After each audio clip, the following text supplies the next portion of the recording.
One of those days where you wished you worked outside. It has been nice today. Yeah. Beautiful late winter day officially. We consider it to be spring already, meteorologically speaking, now that we are in March. And this afternoon, it's been great. The wind has started kicking up a little bit here during these mid to late afternoon hours. Notice the flags there at the state capitol really flying now as the winds are gusting up near 25 miles per hour. That south wind is really about to change things, too.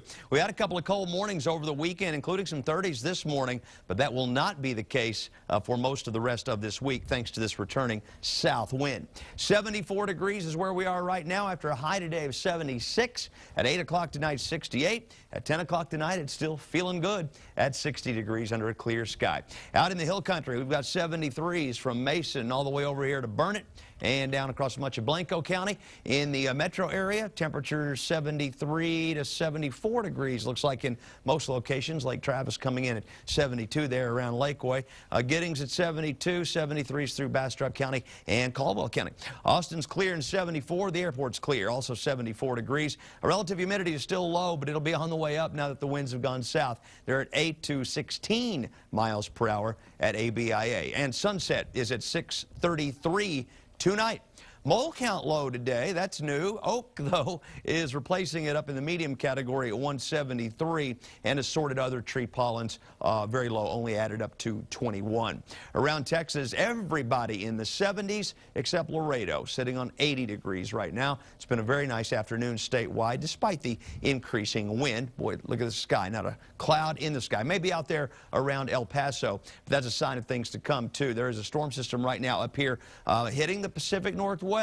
That is kind of in the jet stream right now, but it is about to cut off from the jet stream and drop south and then come our way, and then it will sit here out here over New Mexico, we believe, for a couple of days according to the computer models. We call it a closed low, where it's just going to kind of meander about. Now those can mean some nice rainfall totals for us when they stay in just the right position.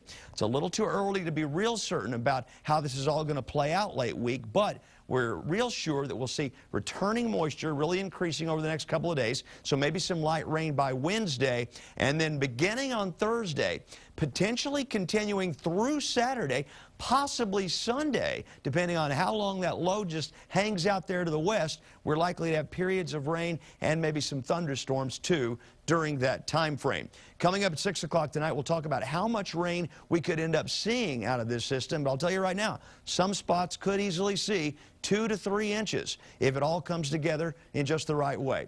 Between now and then, that moisture begins to increase tomorrow to the point that we see some light rain in the area Wednesday morning, rush hour, maybe a little drizzle, maybe some light rain, and then we just stay overcast through the day on Wednesday. Temperatures tonight falling back only to the low 50s, maybe some 40s in rural areas, but that south wind will really keep temperatures up over where they've been the last couple of nights and mornings. And then tomorrow afternoon's high temperatures, we should be back into the 70s again tomorrow, despite the clouds. Tonight, clear for a while, late night low clouds toward morning, then 74 tomorrow, south winds, and looks like we'll go mostly cloudy tomorrow, and then we'll just be in the clouds the rest of the week with some occasional rain on Wednesday and a 60% chance of some rain or some thunderstorms on Thursday, Friday, and Saturday, possibly out of here by Sunday. And this will also be the weekend when daylight saving time begins again. Everything